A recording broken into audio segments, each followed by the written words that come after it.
Sometimes the worst betrayal leads you to the greatest blessing you never saw coming. Sometimes the man everyone tells you isn't good enough turns out to be worth more than all of them combined. In the frontier town of Clearwater Ridge, Eliza Moreland's wealthy suitor publicly betrayed her, leaving her ruined and alone. With nowhere else to turn, she married Jonah Hale, a quiet mountain man everyone believed had nothing but a simple cabin and worn clothes. The town pitied her for marrying so far beneath her station. But when two strangers arrived with documents proving Jonah was the wealthiest man for 1,000 miles, everything changed. He'd hidden his fortune to escape a world of greed. Now Eliza must decide if a marriage born from heartbreak can become real love. Before we continue, tell us where you're watching from, and subscribe because tomorrow brings something special. Clearwater Ridge, set in a valley where the mountains met the high plains. A town carved from determination and timber. The main street ran straight as a rifle shot, lined with false-fronted buildings that caught the morning sun and threw long shadows in the evening. Dust hung in the air most days, stirred by wagon wheels and the hooves of horses tied to hitching posts. The smell of pine resin drifted down from the surrounding forests, mixing with wood smoke and the yeasty scent of fresh bread from the bakery dot. It was a place where everyone knew everyone, where reputation mattered more than money, and where a person's word was their bond. The territory was still young enough that fortunes could be made or lost on a handshake, and old enough that society had begun to stratify into invisible but inflexible layers. Eliza Moreland had lived in Clearwater Ridge for 8 years, ever since her father died and left her with nothing but debts and the worn books from his schoolroom. She'd been 18 then, alone in a world that didn't offer many options for young women without family or fortune. She'd found work at Adelaide Crane's General Store, a position that paid enough for a room at the boarding house and kept her fed. If not comfortable, at 26, Eliza had settled into a life of quiet dignity. She kept the store's accounts with meticulous care, helped customers with genuine warmth, and attended church every Sunday in one of her 3 rotating dresses, each mended so carefully the repairs were nearly invisible. Her father had been educated back east, and he'd passed that education to her.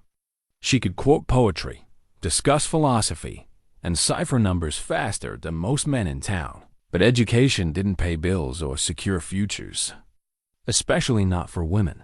She wore her dark blonde hair pinned neatly at the nape of her neck, and her eyes a warm hazel that shifted between green and brown, depending on the light held an intelligence that some men found threatening and others found intriguing. She was pretty in an understated way, with high cheekbones and a mouth that smiled easily, though there was often a hint of sadness beneath that smile, a recognition that life had not unfolded as her father had once promised it would. Adelaide Crane, the store's owner, had become something of a surrogate mother to Eliza, a widow in her 50s with silver-streaked hair and capable hands. Adelaide ran her business with fairness and her life with practicality. She'd taken a chance on a grieving 18-year-old girl, and she'd never regretted it. The two women worked together with the easy rhythm of long partnership, anticipating each other's needs, sharing quiet conversations during slow afternoons. "You deserve more than this," Adelaide would say sometimes, gesturing at the store with flour-dusted hands. "You deserve a home of your own children, a man who appreciates what you are." Eliza would smile and change the subject. She'd long ago stopped imagining such things. In a town like Clearwater Ridge, opportunities for women her age were limited. Most men married younger girls, and those who didn't were usually widowers looking for mothers for existing children rather than partners for genuine companionship. Then Theodore Blackwell arrived.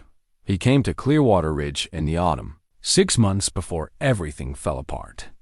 His father was a railroad investor from Denver, and Theodore had been sent to survey the territory for potential expansion. He was 32, handsome in a polished way that seemed exotic in the rough-hewn town. He wore tailored suits that must have cost more than Eliza earned in a year. And he spoke with the confidence of a man who'd never doubted his place in the world. He came into the store on his third day in town, looking for decent tobacco.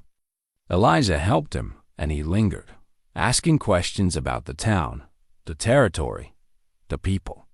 His attention felt like sunlight after a long winter. He returned the next day, and the day after that, always finding reasons to stop by, always directing his conversation to Eliza rather than Adelaide. Within 2 weeks, he'd asked permission to escort her to church.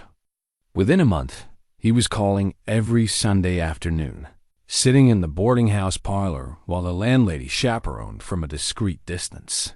Within 3 months, everyone in town assumed they'd be engaged by spring. Theodore spoke of the future with casual certainty. When the railroad comes through, he'd say, this town will transform.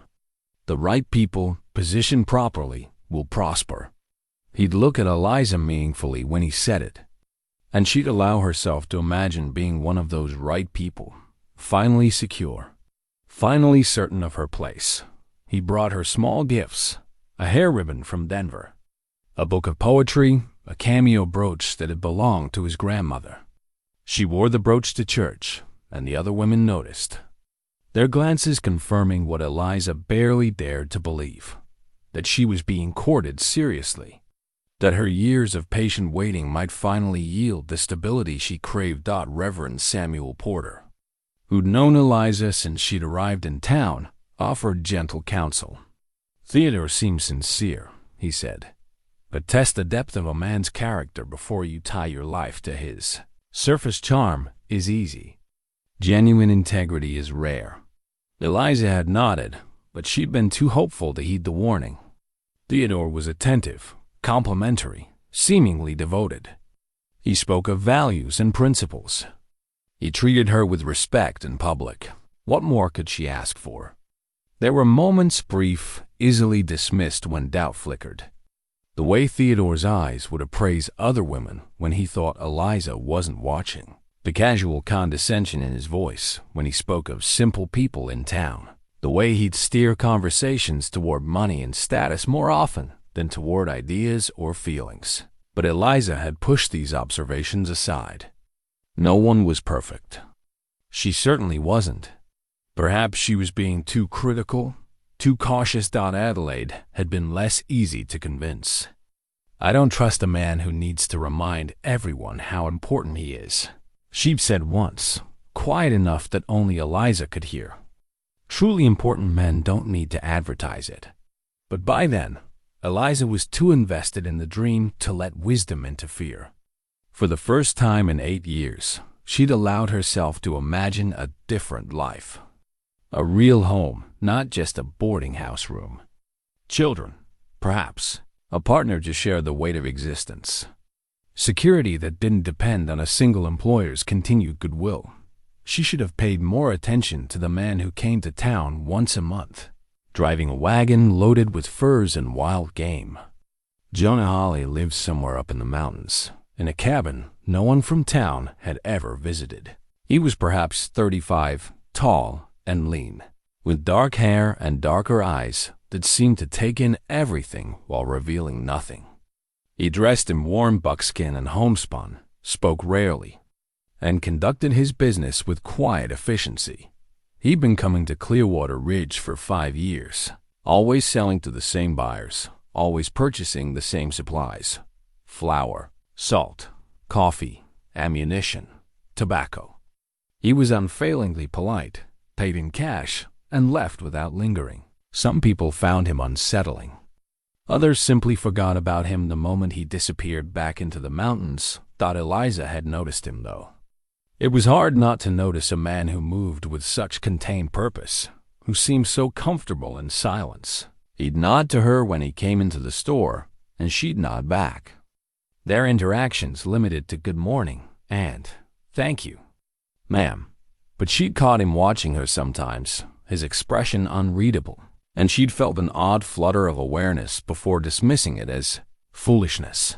He'd been in the store the day Theodore brought the cameo brooch.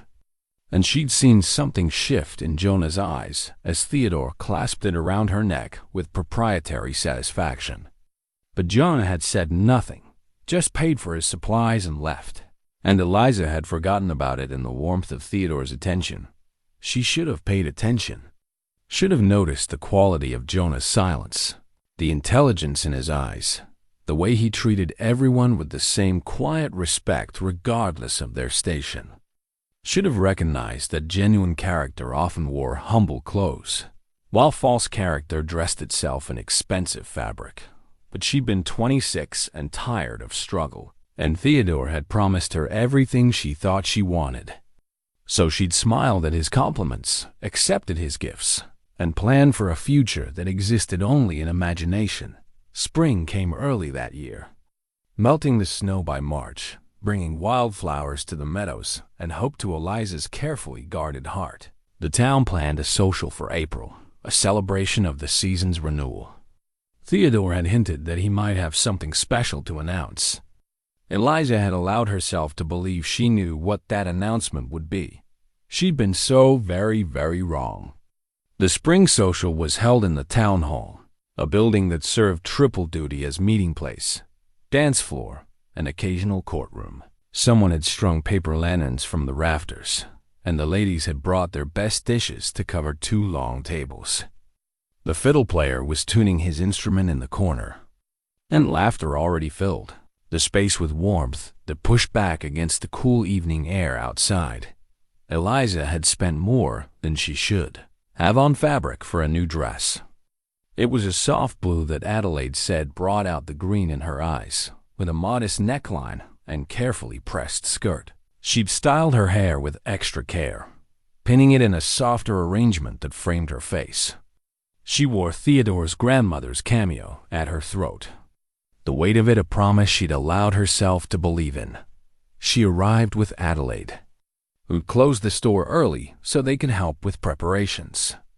The older woman had been unusually quiet during the walk, and Eliza had attributed it to fatigue. She'd been too caught up in her own anticipation to notice the worry lines around Adelaide's mouth, the way her employer kept glancing at her with something that looked almost like grief. Theodore arrived fashionably late, as was his habit. Eliza heard the murmur that announced his entrance before she saw him, and she turned with a smile already forming, ready to greet the man she expected would be her future husband. The smile froze on her face. Theodore wasn't alone.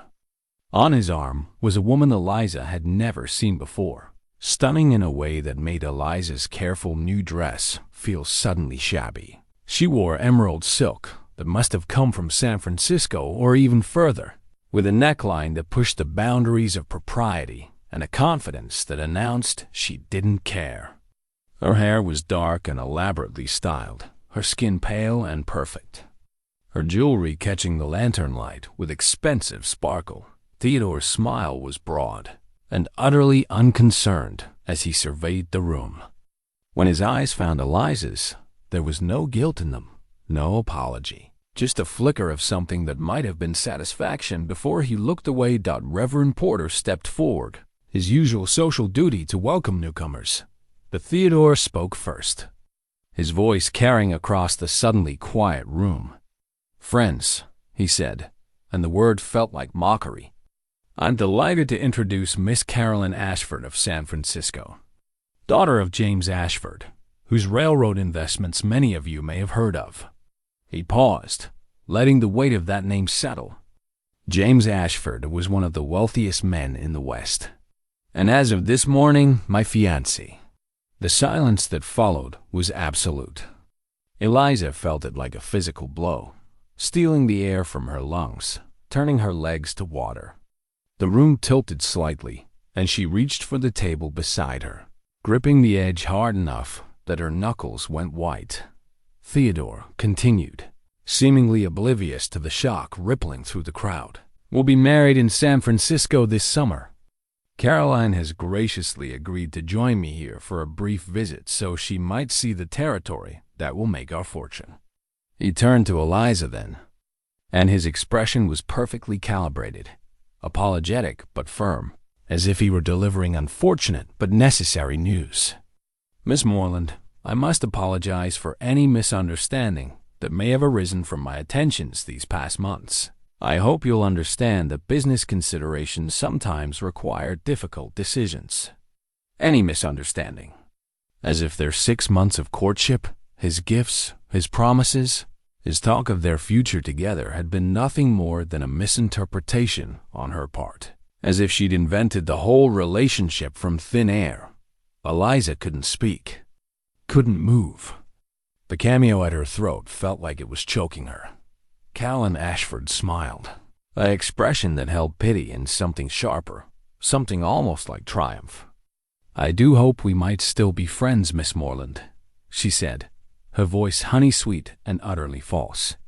"Theodore has told me so much about your kindness in showing him around this quaint little town."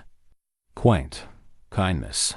The words were designed to wound, to reduce Eliza's relationship with Theodore to that of a helpful local guide rather than a courted woman. And from the satisfied glint in Caroline's eyes, she knew exactly what she was doing. The room erupted in whispers. Eliza felt them like insects crawling across her skin. She saw Adelaide moving toward her, saw Reverend Porter's face tight with disapproval, saw Mrs. Henderson from the ranch covering her mouth in shock.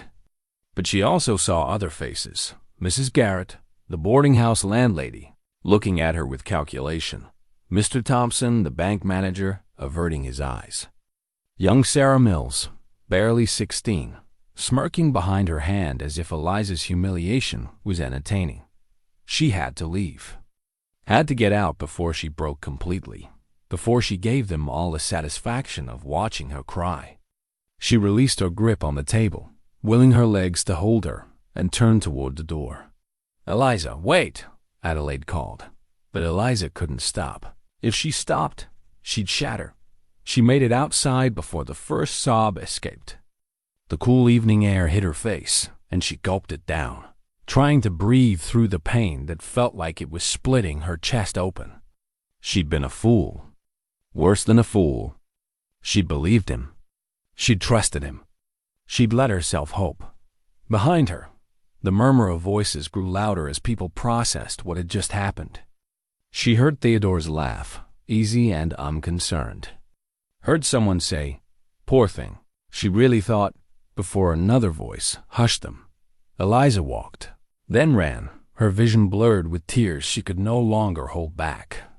She didn't know where she was going, only that she had to get away from the lights and the voices and the crushing weight of her own stupidity. She found herself behind the livery stable. In the shadows where no one would see her fall apart, she leaned against the rough wood wall and let the sobs come, great heaving gasps that shook her entire body. The cameo dug into her palm where she'd ripped it from her throat, and she looked down at it with something close to hatred. His grandmother's brooch. Another lie. He'd probably bought it at some shop in Denver and invented the story to make it seem more meaningful. Miss Moreland. The voice was quiet, respectful, and came from several feet away. Eliza's head snapped up, and through her tears, she saw Jonah Hale standing at the edge of the shadows. He must have been checking on his horse when she ran past. He held his hat in his hands, and his expression was carefully neutral, but his eyes held something she couldn't quite name. Sympathy, perhaps? Or understanding. "I apologize for intruding," he said. "I'll leave you to your privacy." "Wait," Eliza said, the word escaping before she could stop it. She didn't know why she'd called out to him, didn't know what she expected from this quiet man who barely spoke to anyone. But something in his stillness felt like safety, and she desperately needed to feel safe. He waited, not moving closer, giving her the choice. "Did you?" Her voice cracked. "Did you see what happened in there?" "I was leaving as Mr. Blackwell made his announcement," Jonah said. "I saw enough." The understatement somehow made it easier to bear. No excessive sympathy, no false reassurances. Just acknowledgement of the fact. "I've been such a fool," Eliza whispered. "No, ma'am," Jonah said, and his voice was firm. "Being trusting isn't foolish. Being unworthy of trust is. The fault lies with him, not you. Something about the certainty in his words cut through her spiral of self-recrimination. She looked at him properly for the first time. This mountain man she'd barely noticed over the years. In the dim light, his face was all strong angles and shadows, but his eyes were kind. "Thank you," she said, "for saying that." He nodded once. "Do you need help getting back to your lodgings?" "No, She stopped. Did she want to go back to the boarding house? To face Mrs. Garrett's calculating eyes, to hear the whispers through thin walls, to lie awake knowing that everyone was talking about her humiliation? "I should go," she said finally, because there was nowhere else to go. Jonah replaced his hat and nodded again. "Ma'am," he said, a simple farewell, and turned to leave. He was 3 steps away when he stopped and turned back. "Miss Moreland," he said, and something in his tone made her look up. "What that man did tonight says everything about his character and nothing about yours. Don't let him steal who you are along with everything else he's taken." Then he walked away, disappearing into the darkness beyond the stable, leaving Eliza alone with her tears and a small, unexpected ember of warmth in the frozen wasteland of her heart. The next 3 days were the worst of Eliza's life. The morning after the social, Mrs. Garrett knocked on her door before breakfast. "I've been thinking," the landlady said, her voice falsely apologetic, "and given recent events, I believe it would be best if you found other accommodations. I have a reputation to consider, and having a woman of questionable judgment residing here, well, it simply won't do." Questionable judgment. As if being betrayed was a character flaw. At the store, Adelaide was fiercely protective, but even her loyalty couldn't shield Eliza from the changed atmosphere. Customers who'd been friendly for years now looked through her or offered pitying smiles that felt worse than hostility. Mrs. Thompson mentioned loudly to her companion that some girls simply don't understand their place, while standing 5 feet from where Eliza was stocking shelves. Young Sarah Mills came in with her mother and whispered behind her hand, dissolving into giggles when Eliza looked their way. Theodore and Caroline appeared periodically, Caroline's arm possessively through Theodore's as they paraded through town. Once they came into the store, and Eliza had to help Caroline select fabric while the other woman made casual comments about wedding plans and San Francisco society. Each word a tiny knife, designed to remind Eliza of everything she'd never have. The invitations stopped. The polite nods on the street became averted eyes. The carefully maintained position she'd built over 8 years crumbled in 72 hours. On the 3rd day, Adelaide closed the store early and sat Eliza down in the back room. "I need to tell you something," she said, and the grief in her voice made Eliza's stomach clench. "Mr. Thompson came by this morning.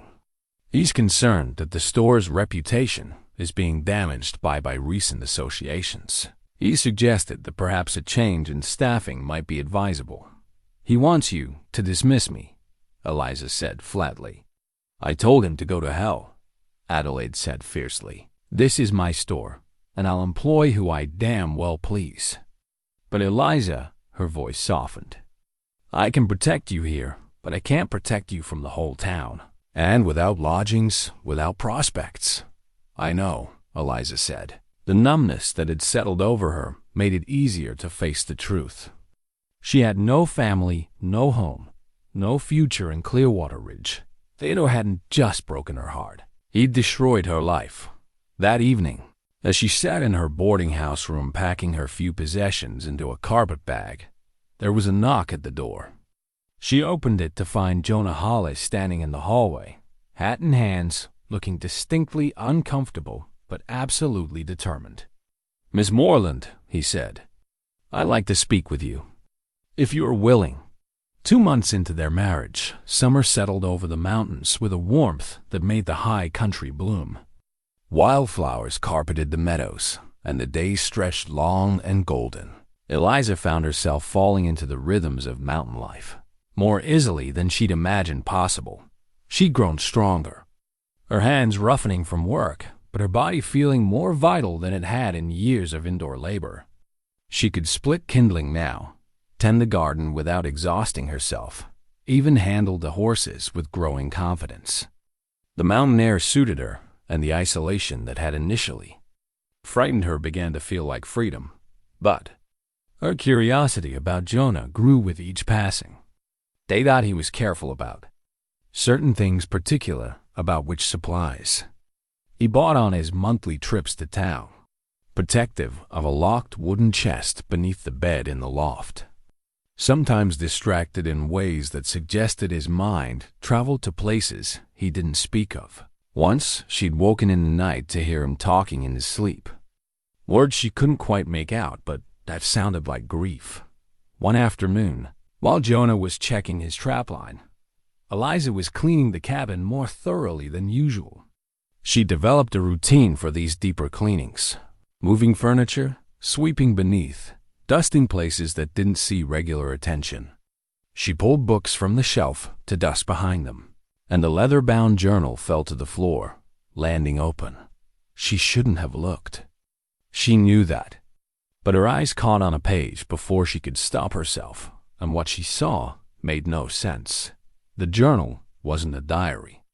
It was filled with calculations, complex geological surveys, mineral assessments, financial projections. There were maps with topographical details she didn't understand, lists of names and companies, profit margins that made her eyes widen. These weren't the notes of a trapper. These were sophisticated business documents, the kind Theodore used to carry when discussing railroad investments. Eliza closed the journal quickly, her heart pounding.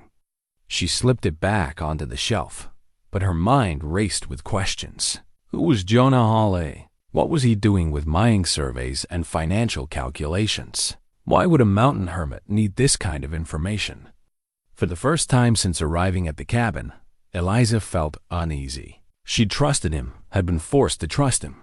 But what if she'd been wrong? What if there was danger here she hadn't recognized? That evening at dinner, she watched him more carefully. He ate with his usual quiet efficiency, asked about her day, mentioned he'd seen elk tracks to the north. Normal conversation, normal behavior.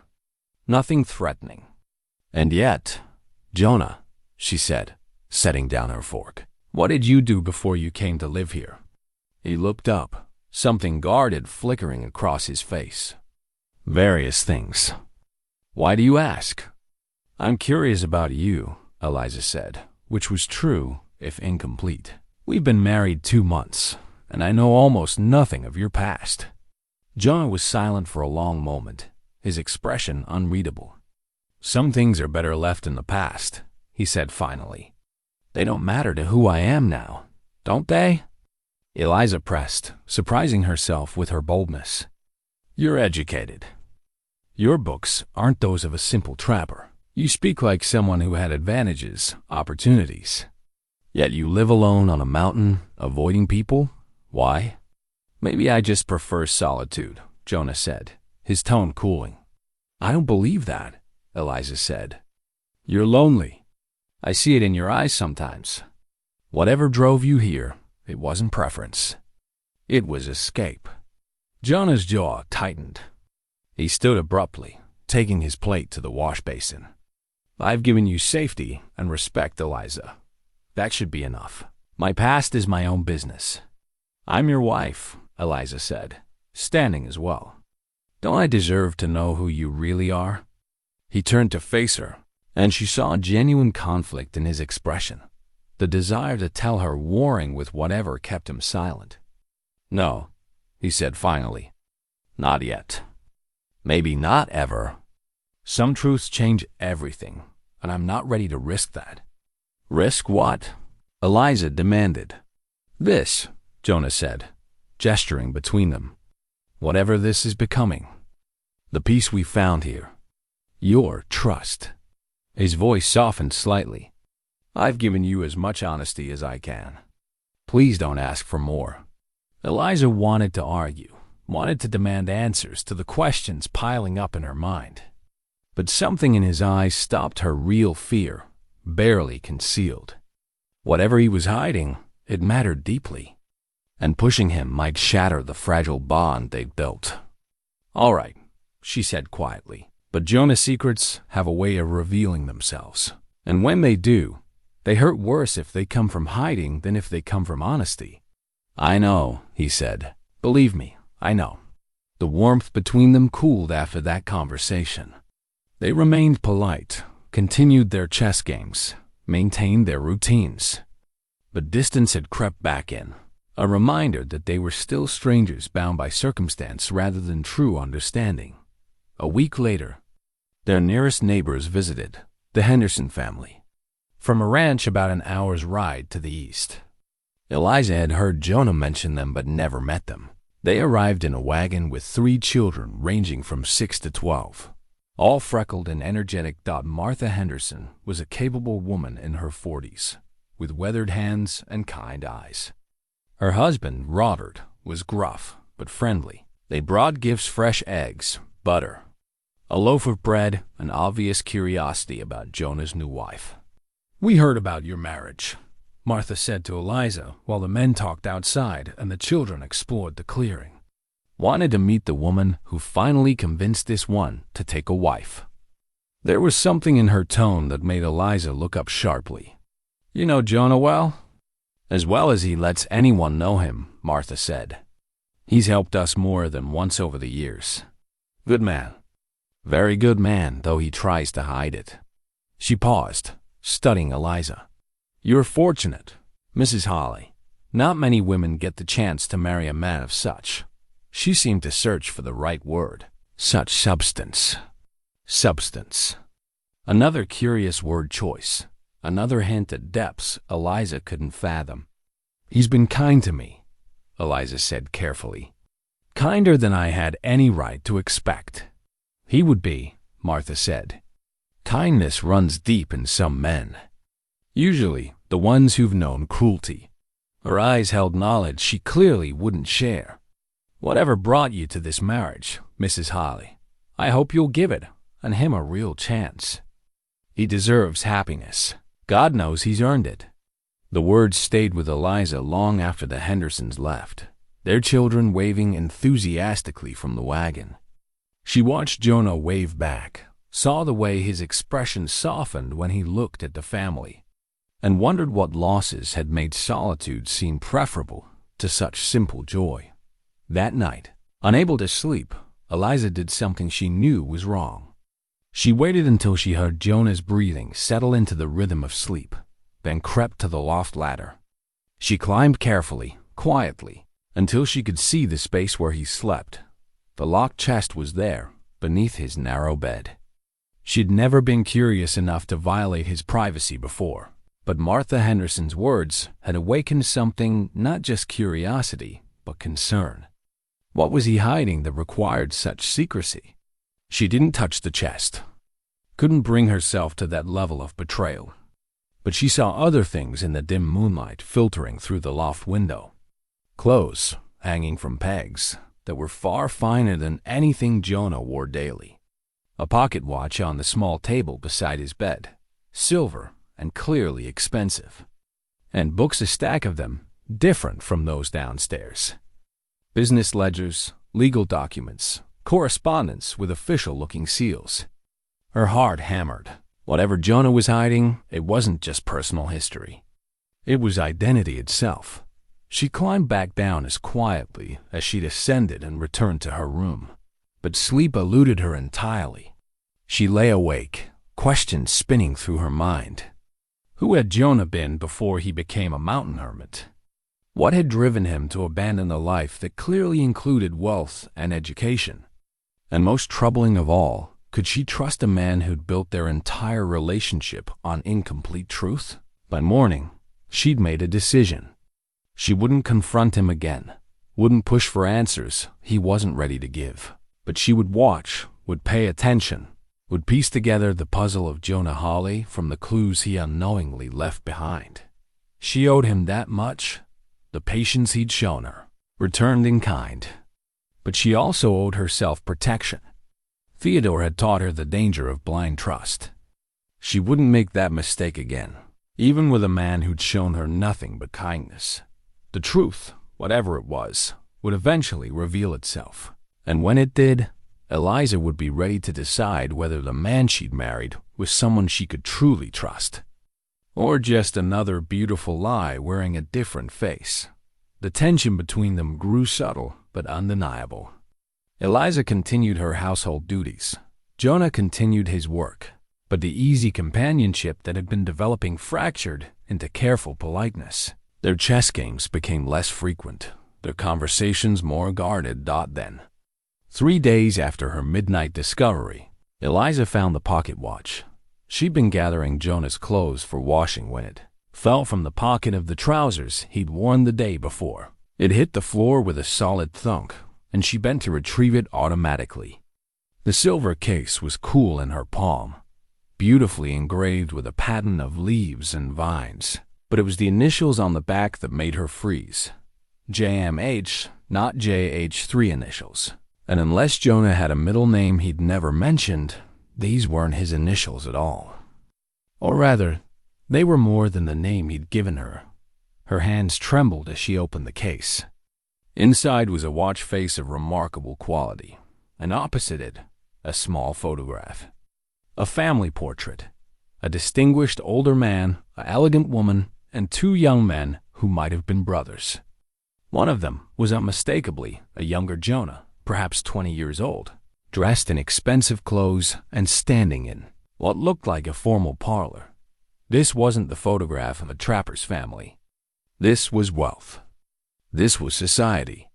This was everything Jonah had supposedly left behind. Eliza closed the watch carefully and set it on the table. She sat down, her mind racing. The mining documents, the fine clothes, the expensive books, the way the Hendersons treated him with deferential respect. And now this proof that Jonah's identity was far more complex than he'd led her to believe. She felt betrayed, though she knew the feeling wasn't entirely fair. He'd never lied to her, not directly. He'd just withheld truths. But wasn't that the same thing? Hadn't Theodore done the same, creating a false picture through omission? When Jonah returned that evening, he found her sitting at the table, the watch between them like an accusation. He stopped in the doorway, his eyes going immediately to the silver case. Something flickered across his face, resignation, perhaps, or relief that the secret was finally exposed. "You want to know?" he said quietly. It wasn't a question. "I deserve to know," Eliza replied, keeping her voice level despite the emotion churning inside her. "I married you, Jonah. I live here, in isolation, trusting you completely. Yes, I want to know who you really are." Jonah removed his hat slowly, hung it on its peg. He crossed to the table but didn't sit, just stood there looking down at the watch with an expression that held old grief. "Jonah Marcus Hale," he said finally. "That's my full name. My father was Marcus Hale Sr. My mother was Elizabeth." He picked up the watch, opened it, looked at the photograph with eyes that had seen too much loss. "This was taken 12 years ago, when I was 23. The other young man is my brother, Thomas. He was 20. Was?" Eliza asked softly. "He died 5 years ago," Jonah said. "That's when I came here. When I left everything behind." The pain in his voice was raw enough that Eliza's anger softened slightly. "What happened?" Jonah closed the watch, but didn't put it away. Just held it in his palm like a talisman against memory. "My father made a fortune in silver mining. Not through labor, but through investment and geological knowledge. By the time I was born, we were one of the wealthiest families in the territory. We had everything money could buy: education, opportunities, status." He paused, and Eliza waited, sensing that pushing would only close him off again. "Thomas and I were raised to take over the family business," Jonah continued. "He was the charming one, the one people loved. I was the serious one, the one who understood the actual work. We complemented each other well. Or we did until," his voice caught, Until Thomas fell in love. With the wrong person? Eliza guessed. With a lie, Jonah corrected bitterly. A woman who seemed perfect. Beautiful, educated, from a good family. Or so she claimed. What she actually was part of a conspiracy. Her family had debts, connections to men who wanted access to our mining operations. They saw Thomas as their route to fortune. Eliza's breath caught. The parallels to her own story with Theodore were painful. Thomas was naive, Jonah said. He believed in goodness and love. He got engaged to her despite my concerns. I investigated, found proof of the scheme. When I told him, he confronted her family. Jonah's hands tightened on the watch until his knuckles went white. They panicked. There was an argument. Someone drew a gun. Thomas died in my arms, bleeding out from a wound that should never have existed. Oh, Jonah, Eliza whispered. The law came down on them eventually. Jonah continued, his voice hollow. But it didn't bring Thomas back. And my mother, she couldn't survive the loss. She died 6 months later. Heart failure, the doctor said, but I knew better. She died of grief. He finally looked at Eliza, and she saw devastation in his eyes, barely contained even after 5 years. My father never recovered either, Jonah said. He threw himself into work, built the business bigger, but the joy was gone. I tried to help, tried to step into Thomas's place, but I couldn't. Every social event, every business dealing, every interaction reminded me of what we'd lost, of how money had poisoned everything. So you left, Eliza said. I ran, Jonah corrected. I took what money I needed to buy this land and build this cabin, and I disappeared. Told my father I couldn't live that life anymore. Couldn't trust anyone. Couldn't bear the weight of wealth. Couldn't. He stopped, shook his head. He understood. Or he said he did. He died 6 months ago. Heart attack. I got word from his attorney. The pieces clicked into place for Eliza. The monthly trips to town, she said. You're not just selling furs. You're meeting with attorneys, managing your inheritance. I tried to refuse it, Jonah said, but my father's will was ironclad. Everything came to me. The mining operations, the investments, all of it. So I manage it remotely, through intermediaries. I funnel most of the profits into investments that benefit people, loans to failing ranches, support for widows, infrastructure improvements. I take what I need to live simply, and the rest goes to causes that matter. You're wealthy, Eliza said, the realization settling over her like cold water. On paper, Jonah agreed. But wealth nearly destroyed my family. I won't let it define me. Why didn't you tell me? Eliza asked. Before we married? Jonah met her eyes, and in them she saw vulnerability and fear. Because I've watched what money does to people. How it changes them, corrupts them, makes them see you as a resource rather than a person. He stopped, seemed to gather courage. I needed to know you'd stay for the right reasons. That you'd see me, not my fortune. He gestured at the cabin, at their simple life. That this would be enough. You tested me, Eliza said, anger flickering again. No, Jonah said firmly. I protected myself. And maybe I protected you too. You'd just been destroyed by a man who valued status over substance. I didn't want to be another version of that, just with different wrapping. Eliza stood, needing to move, needing space to process. She walked to the window, looked out at the mountains darkening in twilight. I understand why you hid it, she said finally. I even understand why you couldn't tell me before. But Jonah marriages can't survive on secrets. Trust requires honesty, even when it's hard. I know, he said quietly. I'm sorry. I should have told you weeks ago, but I was afraid. Of what? Of losing you? He said simply. Of watching you look at me differently. Of this thing between us, This friendship we've built crumbling under the weight of truth. Eliza turned to face him. What thing between us? She asked. We're married out of convenience. You said yourself you didn't expect anything more. Jonah set the watch down carefully. I lied about that too, he said. Not intentionally, but I lied nonetheless. I do want more, Eliza. I want everything. I'm falling in love with you. And I have been since the day I saw Theodore humiliate you and watched you stand there with such dignity despite your pain. The confession hung in the air between them, raw and honest and terrifying. Eliza's heart hammered, emotions warring inside her anger at his deception, gratitude for his honesty, and underneath it all, something that felt dangerously like reciprocation. 3 weeks passed in careful negotiation of new boundaries. Jonah's confession had changed everything and nothing. They were more honest with each other now, but honesty brought its own complications. He loved her. She didn't know how she felt about him, about any of it. So they existed in a strange space between friendship and something deeper, neither willing to push for resolution. Then came the August heat and news of the town's summer celebration. Jonah mentioned it casually over breakfast, watching her reaction carefully. There's a gathering in Clearwater Ridge next week, he said. Social, dancing, the usual festivities. We could attend if you'd like. Or not, whatever you prefer. Eliza's first instinct was refusal.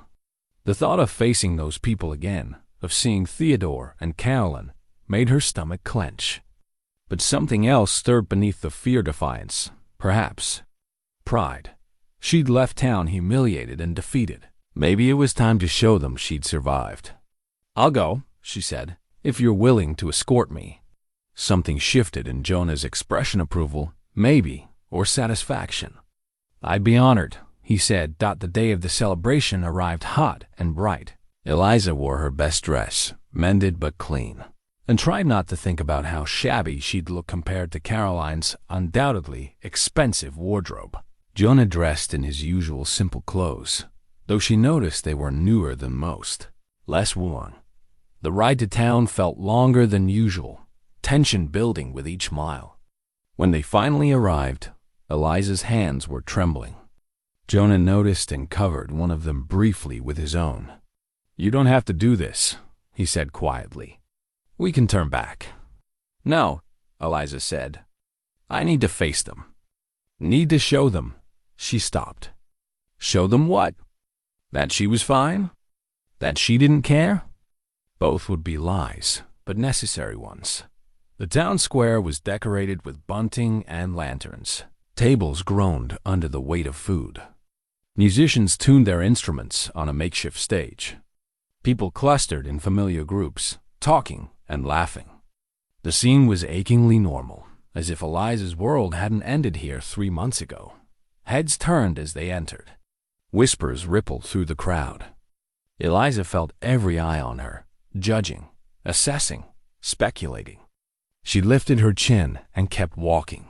Jonah, a solid presence at her side. Adelaide found them first, her face lighting with relief and joy. She embraced Eliza fiercely, then turned to Jonah with approval. You're taking good care of her, she said. It wasn't a question. Trying to, Jonah replied. They found a relatively quiet corner, accepted plates of food they didn't want, and tried to blend into the celebration. But blending was impossible. Too many people were curious about the woman who'd married the mountain hermit, about how their unlikely union was working out. Martha Henderson appeared with her family in tow and greeted them with genuine warmth. Reverend Porter stopped by to offer kind words. A few others approached tentatively, testing whether Eliza was still receptive to social contact. Then Theodore and Caroline arrived. They made an entrance. As always, Caroline wore emerald silk that probably cost more than Eliza earned in a year. Theodore was polished and confident, his arm possessively through Caroline's as they surveyed the gathering like royalty inspecting subjects. Their eyes found Eliza almost immediately. Carolyn whispered something to Theodore, and they both smiled not kindly. They began moving through the crowd, and Eliza realized with growing dread that they were heading directly toward her and Jonah. "Mrs. Hale," Theodore said, his voice carrying false warmth. "How unexpected to see you here. I'd heard you'd settled into mountain life quite contentedly." The implication was clear, that she'd retreated from civilization into primitive isolation because she had no other options. "Mr. Blackwell," Eliza said, keeping her voice level. "Miss Ashford, how lovely to see you both." Caroline's smile was all teeth. "And this must be your husband," she said, looking Jonah up and down with barely concealed disdain. "The famous mountain man. We've heard so much about your simple lifestyle." Simple. The word dripped with condescension. Eliza felt Jonah tense beside her, but his expression remained calm. "Simple has its virtues," he said quietly. "Complications often bring more trouble than they're worth." Theodore laughed, the sound harsh. Spoken like a man who's never had the opportunity for anything more complex. "Tell me, Hale, how does one support a wife on trapping and hunting? Or is Eliza contributing to the household income now, perhaps taking in washing?" The insult was deliberate, designed to humiliate. Eliza's cheeks burned, and she opened her mouth to respond, but Jonah's hand found hers and squeezed gently, a signal to wait. "We manage," Jonah said. "Happiness doesn't require extravagance." "How charmingly naive," Carolyn said. "Though I suppose it's easier to claim money doesn't matter when one has never had it." She turned to Theodore with exaggerated concern. "Darling, perhaps we should." She stopped mid-sentence, her gaze fixed on something beyond them. Eliza turned to see two men in black coats approaching through the crowd. They moved with purpose, and something about them radiated authority. The celebration's ambient noise began to die as people noticed them. One was perhaps 50, with steel gray hair and a star on his vest. Marshall Davies. Eliza recognized him. The other was younger, carrying a leather satchel and wearing the formal attire of a lawyer or businessman. They walked directly to Jonah. "Jonah Marcus Hale?" the older man asked, though his tone suggested he already knew the answer. "Marshall Davies," Jonah acknowledged. His voice was resigned, as if he'd been expecting this. "Mr. Whitmore." The crowd had gone completely silent now, everyone strained to hear. "We apologize for the public nature of this meeting," the lawyer, Whitmore said. "But we've been trying to locate you for 3 weeks. Your attorney in Denver sent us when you failed to respond to his letters." Jonah sighed. "I've been avoiding correspondence." "What's happened?" Whitmore opened his satchel and withdrew a thick envelope sealed with red wax. "Your father's estate has completed probate. As his sole surviving heir, you need to sign these documents acknowledging receipt and accepting full control of the assets." The words hung in the air like smoke before an explosion. Eliza felt the world tilt slightly. Estate, heir, assets. These weren't words that belonged in the same sentence as mountain hermit. "I thought we'd handled this quietly," Jonah said. His jaw tight. "So did we," Whitmore replied. "But territorial law requires public acknowledgement of estates over a certain value. Mr. Hale," he paused, seemed to brace himself. "Jonah Marcus Hale, as the sole heir to Hale Silver Enterprises and all associated holdings, you are now the legal owner of the largest private silver mining operation in the territory." Someone gasped. Eliza couldn't tell who. Her own breath had frozen in her lungs. Whitmore continued, his voice carrying across the silent square. "The most recent valuation places your personal wealth at approximately $43 million, making you the wealthiest individual for over 1,000 miles in any direction." The silence that followed was absolute. Then it shattered into chaos whispers, exclamations, disbelief. Eliza stood rooted in place, unable to process what she'd just heard. $43 million. The wealthiest man for 1,000 miles. Jonah. Her Jonah, who wore warm buckskin and lived in a cabin and carved chess pieces by firelight. She turned to look at him and found him watching her with an expression of terrible vulnerability. "I'm sorry," he said quietly. "Just for her. I wanted to tell you. I tried to tell you." Eliza couldn't finish the sentence. Her mind refused to accept the reality. "He's richer than God," someone in the crowd said, awe and envy mixing in equal measure. Eliza's eyes found Theodore's face. He'd gone pale, then red, then pale again. The realization of what he'd done, of whom he dismissed as a nobody, was written across his features in stark horror. Caroline looked equally stunned, her smug superiority crumbling into something closer to panic. "You knew," Caroline hissed at Theodore. "You had to have known." "I didn't," Theodore said, and his voice shook. "I swear, I didn't," but no one was paying attention to them anymore. All eyes were on Jonah, reassessing, recalculating. The simple mountain man was actually the most powerful person in the entire region. Every interaction, every dismissal, every condescending word suddenly reframed in a new and humiliating light. Marshal Davies cleared his throat. "Mr. Hawley, we need your signature on these documents.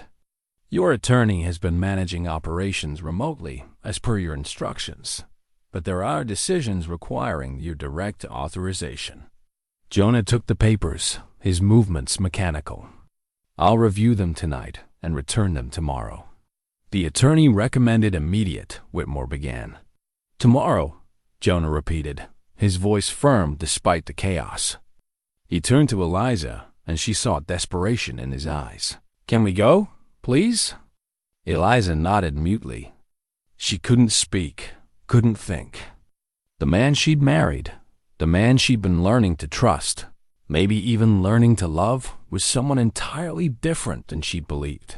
Not just wealthy, but incomprehensibly wealthy. The kind of wealth that changed everything. They walked toward their wagon through a crowd that parted like water. Everyone staring, whispering, reassessing. Eliza felt Adelaide's concerned gaze, saw Reverend Porter's sympathetic expression, caught Martha Henderson's knowing look that seemed to say, "I tried to tell you." But mostly she felt Theodore's stare burning into her back rage and humiliation and dawning understanding of the catastrophic mistake he'd made. He'd chosen a railroad investor's daughter over the woman who would marry one of the richest men in the West. He'd thrown Eliza away like refuse, and she'd landed in a fortune he couldn't even imagine. The irony would have been satisfying. If Eliza could feel anything at all besides numb shock. Jonah helped her into the wagon, his hands gentle despite his own obvious distress. He climbed up beside her and took the reins, but before he could signal the horses to move, Theodore appeared at the side of the wagon. "Wait," Theodore said, his voice strained. "Eliza, I need to speak with you." "You've said quite enough over the past months," Jonah said, his tongue cold. "This doesn't concern you," Theodore snapped, then seemed to realize the absurdity of that statement given what had just been revealed. "I mean Eliza, please. I made a mistake. I can see that now." "If I'd known." "If you'd known what?" Eliza asked, finding her voice at last. "If you'd known Jonah was wealthy, you would have treated me differently? That's supposed to make me feel better?" "We could still," Theodore began desperately. "Could still what?" Eliza interrupted. "You're engaged to someone else. You've humiliated me publicly. You destroyed my reputation and my livelihood. And now you want what? Forgiveness? Another chance? Because you've realized you made a bad business decision?" Theodore flinched. "You're angry. I understand. But surely, move away from the wagon," Jonah said, and though his voice remained quiet, something in it made Theodore step back involuntarily. "You had your opportunity with her. You threw it away. She's my wife now, and you'll treat her with the respect you should have shown from the beginning." He clicked to the horses. and the wagon rolled forward, leaving Theodore standing in the dust, his face a mask of impotent rage and devastating regret. They rode in silence for the first mile. Then Eliza spoke, her voice small and lost. "Is it true? All of it?" "Yes," Jonah said. "Every word. I'm sorry you had to learn that way. I'd planned to tell you myself when the time was right." "When would that have been?" Eliza asked. "When we'd been married a year? 5 years? Never?" "I don't know," Jonah admitted. "I just know I was afraid. Afraid of exactly what just happened, that everything would change between us." "It has changed," Eliza said. "How could it not? You're not who I thought you were." "I'm exactly who I've always been," Jonah insisted. "The money doesn't change who I am." "It changes everything," Eliza countered. "Our entire marriage is based on assumptions that aren't true. I thought I was marrying a simple man who offered refuge out of kindness. Instead, I married." She gestured helplessly. "I don't even know what to call you. A millionaire pretending to be a hermit? A man who let me believe we were equals when you could buy the entire town?" "We are equals," Jonah said fiercely. "Money doesn't make me better than you." "But it makes us different," Eliza said. "And you lied to me." "I withheld information," Jonah corrected. "That's not the same as lying." "It feels the same," Eliza said quietly. "It feels exactly the same." They rode the rest of the way in heavy silence, each lost in their own thoughts. When they reached the cabin, Jonah helped Eliza down from the wagon, but she pulled away from his touch. "I need time," she said, "to think, to process this." "How much time?" Jonah asked. "I don't know," Eliza said honestly. I need to understand what's real and what's been pretense, including my own feelings." She walked into the cabin, leaving Jonah standing alone in the clearing. Watching the door close between them like a wall, he didn't know how to scale. The ride back to the cabin had been silent. But the silence that followed in the days after was worse. It wasn't angry or hostile, just hollow. The absence of connection that had been carefully building between them. They moved around each other like ghosts, polite and distant, each careful not to intrude on the other's space. Eliza spent hours walking the mountain trails, thinking. The revelation had shattered her understanding of everything. Not just who Jonah was, but what their marriage meant. Had he married her out of genuine care, or had it been some kind of experiment? A wealthy man playing at poverty, testing whether someone could love him without knowing his fortune. The thought made her angry, then sad, then confused. Because the Jonah she'd come to know over the past 3 months, the man who carved chess pieces and read poetry and treated her with unfailing respect, that man felt real. But how much of him had been performance? How much had been calculated to achieve some goal she didn't understand? On the 3rd day after the revelation, Jonah finally broke the silence. She was sitting on the porch watching sunset paint, the mountains gold and crimson when he emerged from the cabin and sat beside her, careful to leave space between them. "I need to tell you everything," he said quietly. "The whole story. Not just the facts, but the reasons behind them. Will you listen?" Eliza considered refusing. Part of her wanted to hold on to her anger, use it as armor against more hurt. But a larger part wanted to understand. Needed to understand if there was anything real worth salvaging. "I'll listen," she said. Jonah took a breath, gathering his thoughts. "I told you about Thomas, about how his death destroyed our family. What I didn't tell you is how it destroyed me. I became," he paused, searching for words, "bitter, suspicious. I saw schemes everywhere, greed in every interaction. I couldn't trust anyone because I couldn't tell real friendship from calculated manipulation." "That's why you left," Eliza said. "Part of it," Jonah agreed. "But there was more. The mining business, it's not clean. To be successful, you make compromises. You deal with corrupt officials, Ignore unsafe conditions if fixing them would reduce profits. Pit communities against each other for favorable contracts. My father did what he had to do to build the company. But after losing Thomas and my mother, I couldn't justify it anymore. Couldn't be part of a system that valued profit over human life. So you ran away, Eliza said, not unkindly. I did, Jonah admitted. I took enough money to buy this land and build this cabin, and I disappeared. Told myself I was making a moral stand, but really, I was just broken. Too broken to face the world that had taken everyone I loved. He fell silent for a moment, and Eliza waited, sensing there was more. I lived here for 5 years, Jonah continued. Alone, mostly content, telling myself I was better off without human connection. Then my father died, and everything came crashing back. The attorneys found me, explained that I was sole heir to everything. I tried to refuse it, but the will was ironclad. The business, the wealth, all of it became mine, whether I wanted it or not. What did you do? Eliza asked. I compromised, Jonah said.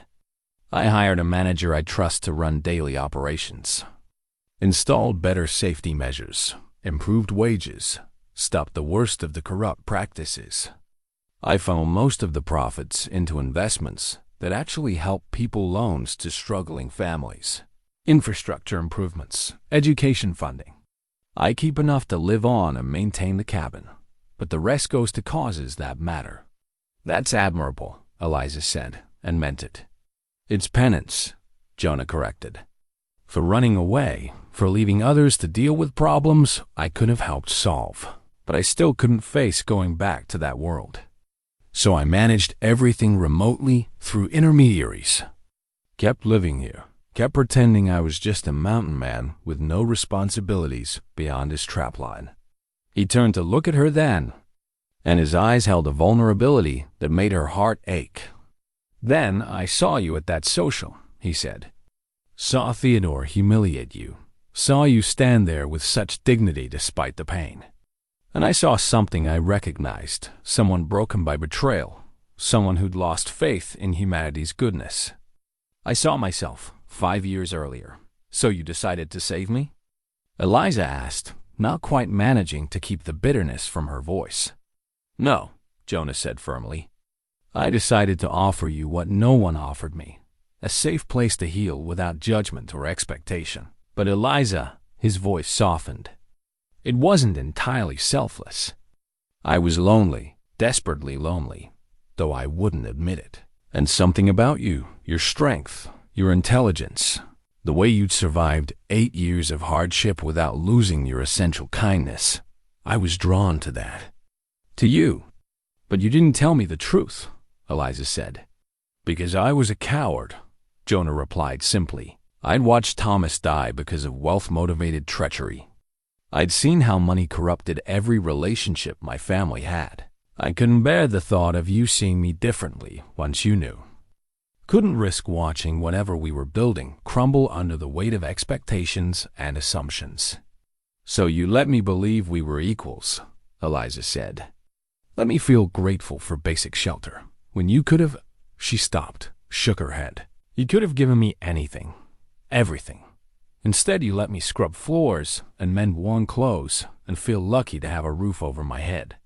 I never wanted you to feel grateful, Jonah said. I wanted you to feel safe. And I wanted, he stopped, seemed to gather courage.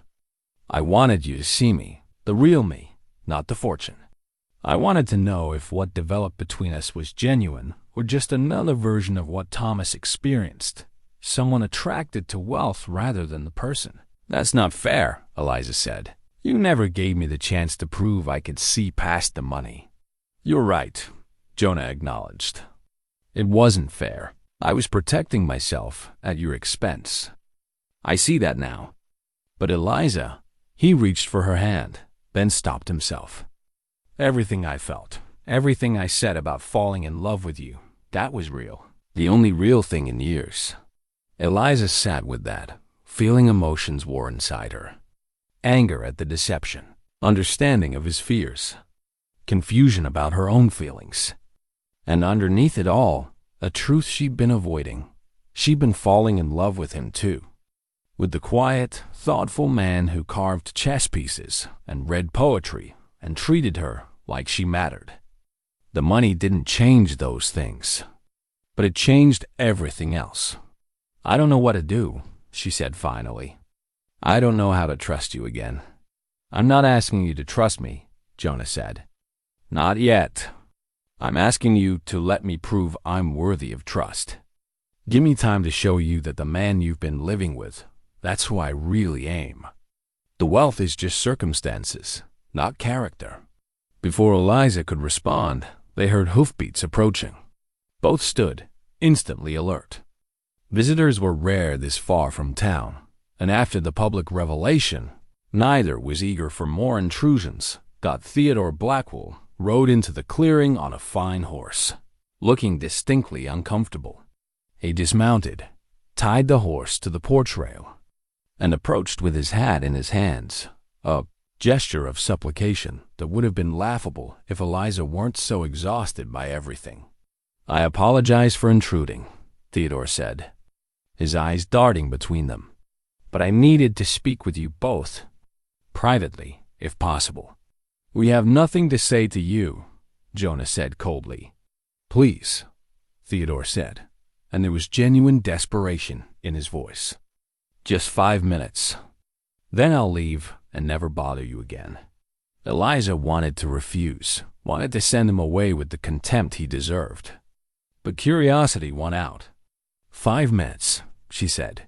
Theodore's relief was palpable. He cleared his throat, clearly uncomfortable. "I came to apologize.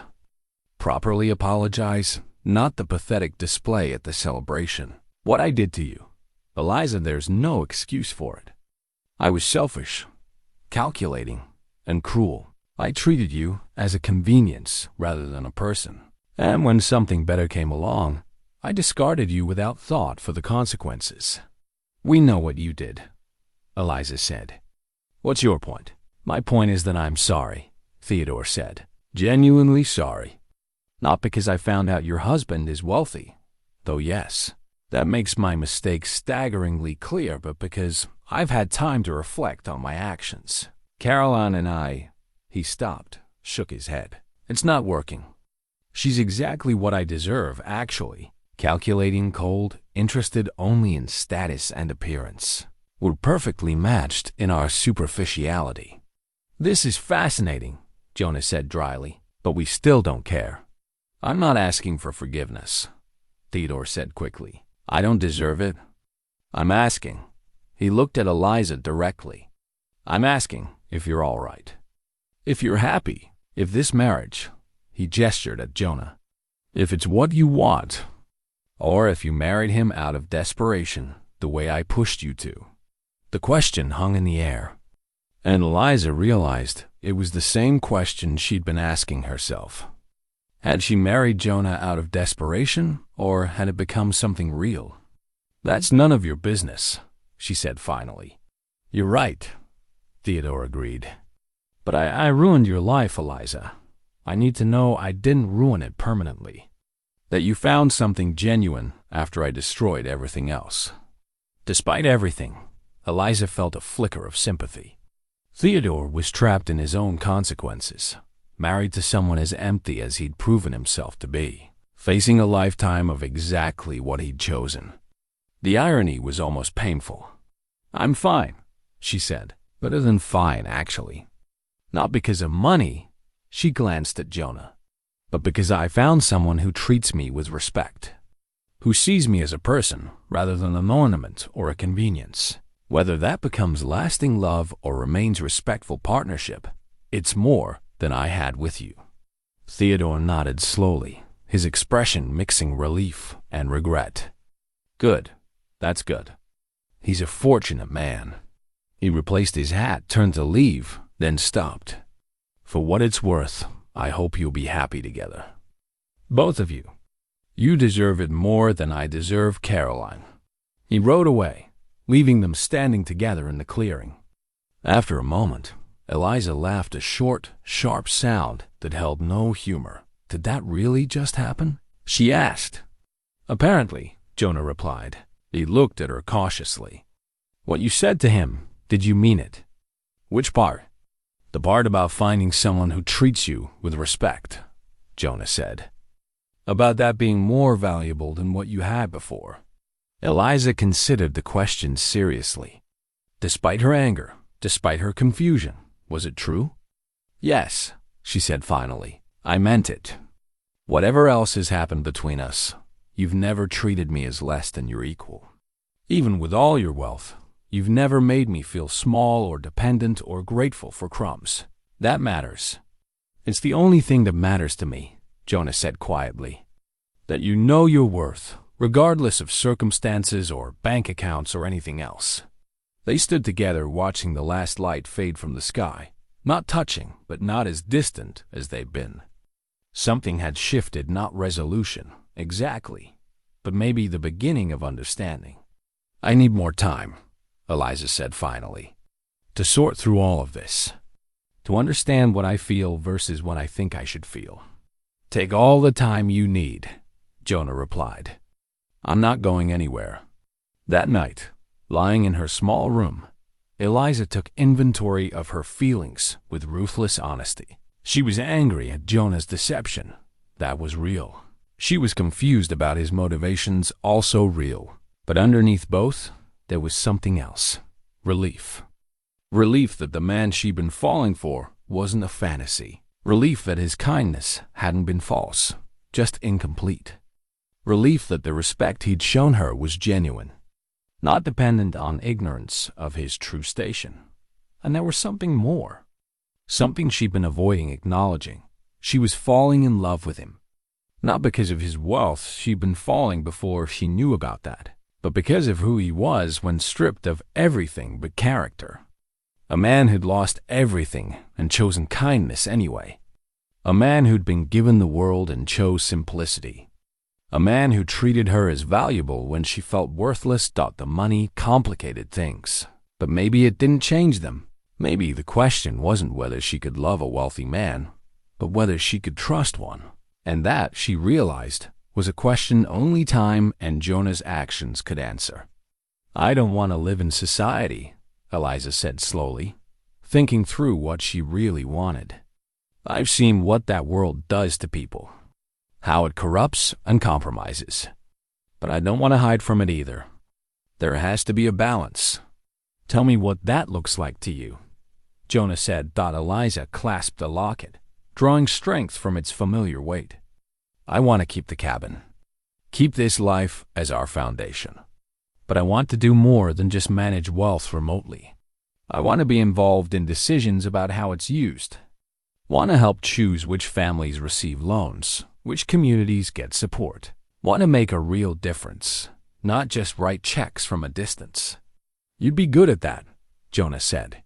You understand struggle in ways I never could. You'd know which causes truly matter. We'd decide together, Eliza corrected. Your knowledge of business combined with my understanding of need. Actual partnership, not just one person making choices for both. Jonah smiled a real smile, unguarded and warm. I'd like that. Very much. He paused, then added carefully, there's something else you should know. About what the wealth would mean practically. Tell me, Eliza said. I own property in Clearwater Ridge, Jonah said. Several buildings, actually, including the general store where you worked. Eliza stared at him. You own Adelaide's store? The building, not the business, Jonah clarified. When the previous owner tried to raise her rent 3 years ago, would have forced her out. I bought the property and kept the rent where it was. She doesn't know. As far as she's concerned, she pays the same landlord she always has, through a property management company. You've been protecting her, Eliza said. Protecting the town, Jonah corrected. Adelaide provides a vital service. Losing that store would have hurt the whole community. So I made sure it stayed viable. He paused. There are other properties too. The boarding house, the livery stable, several residential buildings. I've kept rents fair, maintained the buildings properly, Use the income to fund other community needs. The church building, Eliza said, remembering. The new school supplies. The Henderson's ranch, you saved it from creditors. I did what I could, Jonah said simply. Without making it obvious, people's pride matters. They need to believe they're succeeding through their own efforts, not charity. It's not charity when you're correcting injustice, Eliza said. It's stewardship. Using resources to strengthen rather than exploit. That's what I've tried to do, Jonah agreed. But I could do more with help. With someone who understands people, who can see needs I might miss. A partner, Eliza said. An equal partner, Jonah emphasized. Your voice would carry the same weight as mine. Your decisions would matter just as much. Eliza felt something settle in her chest, not just acceptance, but rightness. This was what she'd been looking for without knowing it. Not rescue, not security bought through dependence, but genuine partnership. The chance to make a real difference using resources they controlled together. I need you to promise me something, she said. No more secrets. If there's anything else I should know, any other surprises waiting. Tell me now. Jonah considered carefully. There's money in San Francisco banks, investments in various enterprises, a house in Denver I've never lived in, but nothing that changes the fundamental truth. I'm a man who'd rather live simply and use wealth to help others than accumulate more just for the sake of having it. That's who I am. That's who I want to be. With me, Eliza said. You want to be that person with me? Yes, Jonah said. If you'll have me, really have me, not the arrangement we started with, but as your actual husband, your partner, he stopped, seemed to search for words. Your choice. Not your necessity, but your choice. Eliza set the locket down carefully on the rock between them. Then she reached up and touched Jonah's face, feeling the roughness of his beard, the warmth of his skin, the reality of him. He went very still, barely breathing, as if afraid any movement might shatter the moment. I choose you, she said clearly. Not because I have to. Not because of money or security or lack of options. I choose you because you're good and kind and honest in ways that matter. Because you see me as valuable when the world said I was ruined. Because you gave me space to heal and then gave me reasons to hope again. Eliza, Jonah breathed, and her name on his lips sounded like prayer. I choose you, she repeated. But I need you to choose me too. Not as a rescue project or a test of character, but as someone you genuinely want to spend your life with. Can you do that? I already have, Jonah said. I chose you the moment I saw you standing in that wreckage with your head held high. I chose you when I offered marriage. I chose you every morning when I woke up grateful you'd stayed. I've been choosing you all along, Eliza. I'll keep choosing you every day for the rest of my life, if you'll let me. She kissed him then, not a tentative exploration, but a declaration. A choice made freely, without coercion or desperation. His arms came around her, gentle but certain, and for the first time since Theodore's betrayal, Eliza felt completely safe. Not because she was protected, but because she was valued. Not because she was dependent, but because she was chosen. When they finally pulled apart, both breathing hard, Jonah rested his forehead against hers. I love you, he said. God help me. I love you so much. I love you too, Eliza replied, and the words felt like liberation. I think I have for weeks. I was just too afraid to admit it. We don't have to be afraid anymore, Jonah said. We can just be honest. Build something real together. Something real, Eliza agreed. A real marriage. A real partnership. A real life. They sat together as the last light faded, holding each other, feeling the rightness of it. The creek sang its eternal song, the mountains stood watch, and two broken people found themselves unexpectedly whole in each other's arms. Later that night, they returned to the cabin hand in hand. At the door to her small room, the room that had been hers alone for 3 months, Eliza paused and looked up at Jonah. "I don't want to sleep alone anymore," she said. "If you're willing." "I've been willing since the day we married," Jonah replied. "I was just waiting for you to be ready." "I'm ready," Eliza said. "For all of it. For you. For us." She led him into the room and closed the door behind them. Outside, the mountains kept their ancient vigil, indifferent to human joy and sorrow. But inside the cabin, two people who'd found each other in the wreckage of their separate tragedies discovered that sometimes the worst betrayal really does lead to the greatest blessing. That sometimes the man everyone says isn't good enough turns out to be worth more than all of them combined. Not in money, though that too, but in the currency that truly matters: honor, kindness, and love freely chosen. The cabin had been built as a refuge from the world. Tonight, it became a sanctuary for two hearts learning to trust again, learning to hope again, learning that real love isn't about perfection or pretense. It's about choosing each other honestly, completely, without reservations or secrets. And in that choosing, Eliza and Jonah found what they'd both been searching for without knowing. Not rescue, but partnership. Not security, but freedom. Not the end of heartbreak, but the beginning of joy earned through vulnerability and courage and the willingness to believe against all evidence. That goodness still exists in the world. Sometimes it just wears worn buckskin and lives on a mountain, waiting patiently for the right person to see past, surfaces to the truth beneath. 6 months passed like water flowing over stones, shaping everything it touched into something new and better. The first snow came early that year, dusting the mountains with white and turning the world into something clean and pristine.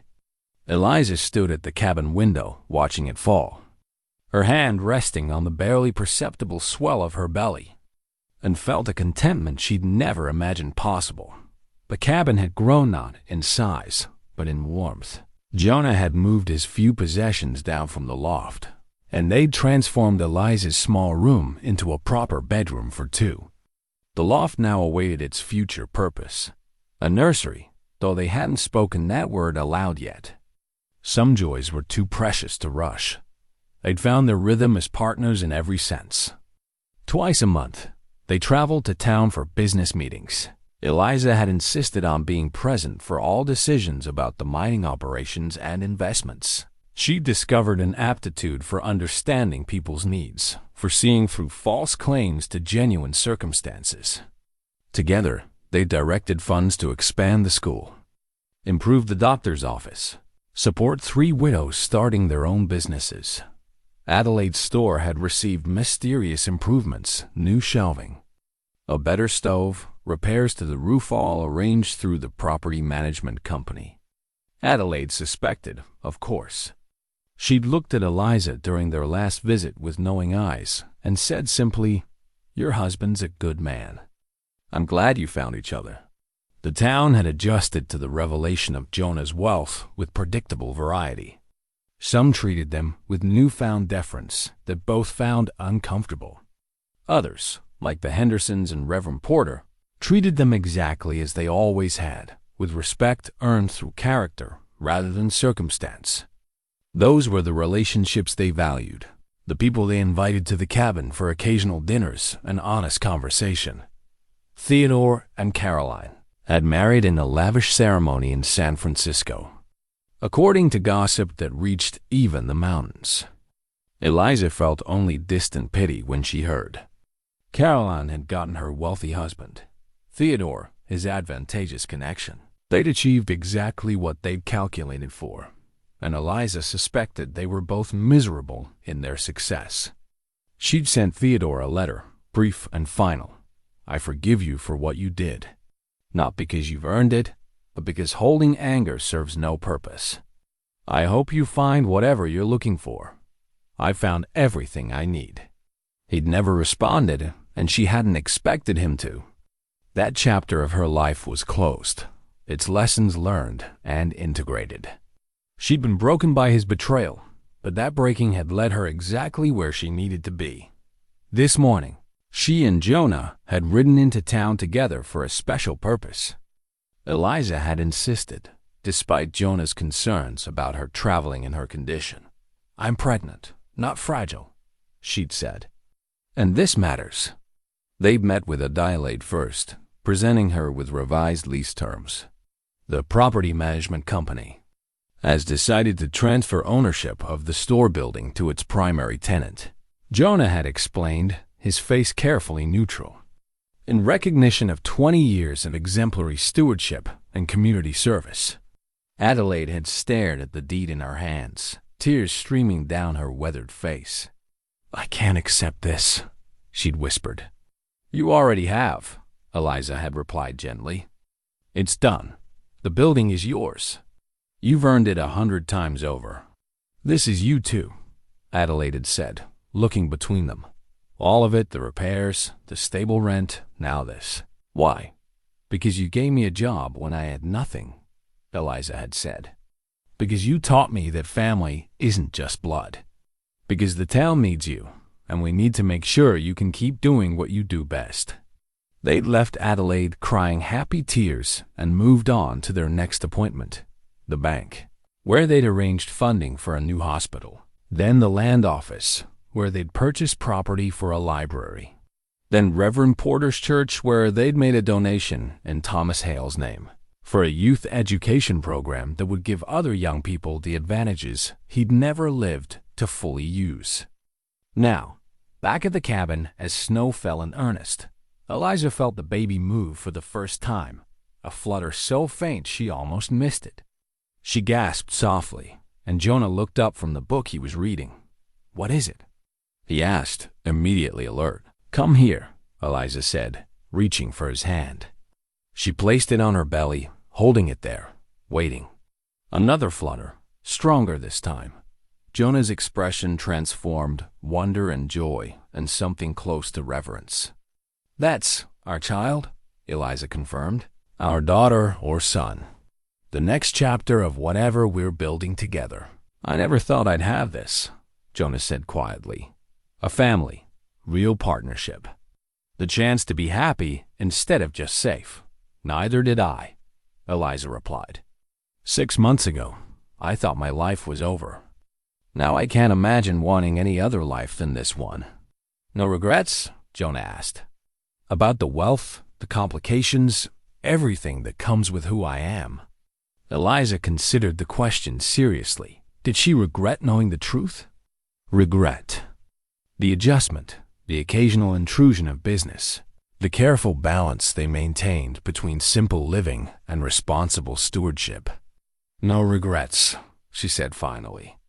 "The wealth is a responsibility, but it's one we carry together, and it lets us do real good. The cabin is still ours. This life is still ours. We just have the means to help others build their own lives too. That's not a burden. That's a gift." Jonah pulled her close, and she felt his heart beating steady and strong against her cheek. "I love you," he said. "More than I thought I could love anyone after losing Thomas and my parents. You brought me back to life, Eliza. Gave me reasons to engage with the world again instead of hiding from it." "We saved each other," Eliza corrected. "You gave me safety when I needed it, and I gave you purpose when you lost yours. That's what partnership means: mutual rescue, mutual strength." They stood together at the window, watching snow transform the world into something beautiful and new. The mountains rose eternal behind them. The cabin held them safe and warm, and between them, new life grew, a symbol of hope and possibility and the future they were building together. A year ago, Eliza had stood in a town square, publicly humiliated, believing her life was over. Now she stood in a mountain cabin, cherished and valued, knowing her life was just beginning. The path from that devastation to this joy had been neither straight nor simple, but every painful step had been necessary. Every betrayal had led to blessing. Every loss had made room for something better. She thought of her father, who believed education was the greatest gift. She thought of her mother, whose cameo she wore daily now, a reminder of grace under pressure. She thought of Theodore, whose cruelty had inadvertently been a mercy, freeing her from a life that would have slowly crushed her spirit. And she thought of Jonah, who'd seen her at her lowest and offered not pity but partnership, who'd hidden his wealth not to deceive but to protect, both of them from the corrupting influence he'd seen destroy his family, who'd chosen her when she had nothing because he valued who she was, not what she represented. "Thank you," she said quietly. "For what?" Jonah asked. "For seeing me," Eliza replied. "For choosing me. For building this life with me." "I should be thanking you," Jonah said. "You took a chance on a mountain hermit when you had every reason not to trust anyone. You forgave my secrets when you'd been betrayed by lies. You chose to love me despite all the complications." "We're both grateful then," Eliza said. "Both blessed. Both exactly where we're meant to be." Outside, the snow fell heavier, building drifts against the cabin walls, transforming the clearing into a winter wonderland. Inside, two people who'd found each other in the wreckage of separate tragedies held each other close, feeling their child move between them, knowing that sometimes the worst betrayal really does lead to the greatest blessing. The town had pitied her for marrying the simple mountain man. Now they envied her, but for the wrong reasons. They saw the wealth and thought that made her fortunate. They didn't understand that the fortune was just circumstance. The real blessing was the man himself, his integrity, his kindness, his unwavering commitment to using privilege responsibly rather than selfishly. She thought she wanted security and status. What she'd needed was partnership and purpose. She thought she'd lost everything when Theodore betrayed her. What she'd actually lost was illusion, making room for truth. And the truth was this: real love isn't about wealth or status or perfect beginnings. It's about choosing each other honestly, supporting each other completely, building something genuine together from whatever materials life provides. Sometimes those materials are broken pieces. Sometimes they're unexpected riches. What matters is what you build and who you build it with, and whether you're brave enough to trust that blessing can emerge from betrayal if you're willing to remain open to hope. Eliza Moreland had remained open, and she'd been rewarded beyond measure. Not with money, though that came too, but with love. Real, earned, chosen love. The kind that weathers revelation and survives secrets. The kind that grows stronger through challenges rather than weaker. The kind worth every painful step it took to find Dot as darkness fell and snow continued its gentle assault on the world outside. Eliza and Jonah prepared dinner together, moving through their evening ritual with the comfort of long practice.